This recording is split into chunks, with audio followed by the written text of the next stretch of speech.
I decided to go to school for nutrition to help people with their health. I was a dancer in my youth, and I saw a lot of young girls and young women really treat their bodies poorly with the food choices they would make. I saw a lot of people with anorexia and bulimia, and so one of the reasons I decided to go to school for nutrition was to help especially young people, but as I got further into school, all people with their health and nutrition and knowing what to eat to help them. I graduated from Madonna University with my bachelor's in nutrition.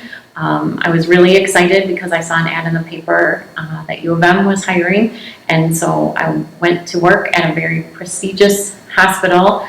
I felt really good about that because I got a job there, and I thought this is where I can really make a difference and make a change for people, and started to work there and rapidly found out that I was getting to people much too late in the game.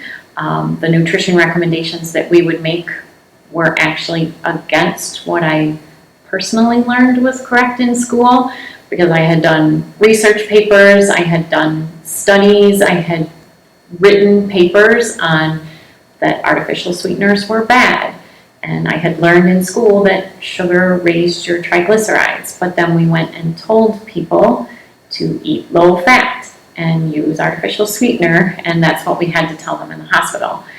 And it didn't feel ethical to me because I felt like I knew better and I knew different.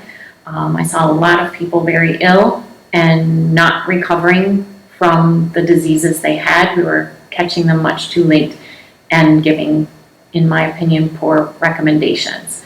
So I worked there for a while, was transferred to the children's hospital there, and I would say that did me in.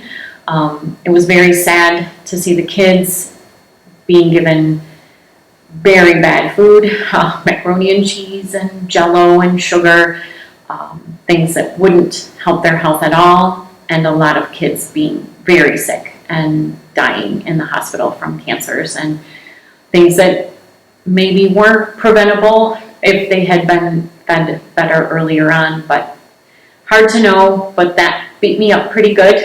So I would drive home very frequently, crying in the car.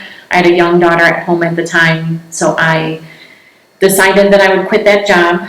I felt like I had wasted all my money on a big degree that wasn't going to then do me any good because I wasn't going to use it. So I went back to teaching dance, which was a job I had had before, and decided I would get trained in Pilates, get certified in Pilates so I could help people with exercise instead of nutrition, because I felt like I had wasted my degree. So I did that. I got certified to teach Pilates, and I started teaching that to individuals, kind of ran my own business in the studio that I taught at, and taught Pilates for several years.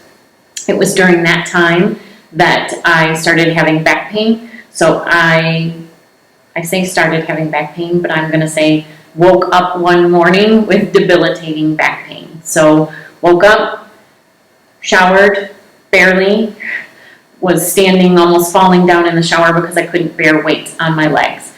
Walked down the stairs, I'm laying on my living room floor and calling my husband home from work because I couldn't stand up to take care of my daughters. So, long story short, he came home from work, drove me to the chiropractor I was seeing at the time. She told me I was having bladder problems. She told me I should start eating like I had cancer, which freaked me out because I was 36. And so I did change my diet based on what she told me. I started having massages more regularly. I was doing all these healthy things and trying to fix my health that way, but it was only working minimally. It was helping. All the self-care things with chiropractors and massages that I was doing was helping, but it wasn't fixing anything. So I was starting to see MDs at the time as well. It was during this time that I also came to this office and started seeing Dr. Schmidt, and within 3 visits of seeing Dr. Schmidt, I was diagnosed with osteomyelitis. I had an MRI that diagnosed me with that infection. By the MD? By the MD. So I was called by the MD after that MRI and told I needed to start IV antibiotics right away because this was an infection that IV drug users and very ill people got. And again, I was very young, healthy, teaching dance, running, doing all these things, and thought, this doesn't make any sense with me. So I did not do what she said. I told her I would have to call her back.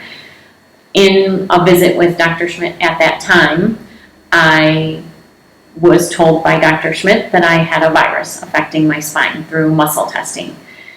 So the doctor was saying bacteria, Dr. Schmidt was saying virus. And in that visit, after the diagnosis of the osteomyelitis, I was extremely upset. I was scared that I was making the wrong decision by doing nutrition instead of following the doctor's advice.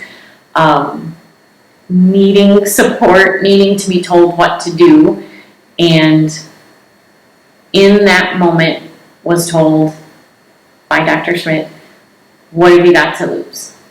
And what I had to lose, in my opinion, was a lot. Being able to walk, being able to play with my kids. But I was doing better with the nutritional therapies that he offered.